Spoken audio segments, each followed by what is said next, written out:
আজ মহান মে দিবস। শ্রমজীবী মানুষের অধিকার আদায়ের রক্ত ঝরা দিন।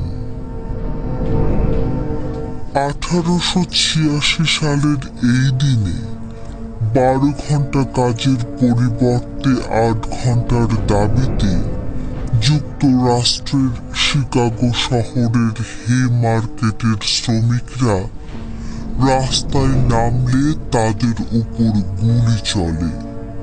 এতে নিহত হন তরতাজা 11 জন শ্রমিক। তাদের জীবনদানের মধ্য দিয়ে পরবর্তীকালে যুক্তরাষ্ট্র সহ গোটা বিশ্বে 8 ঘন্টা শ্রমের দাবি মেনে নেওয়া হয়।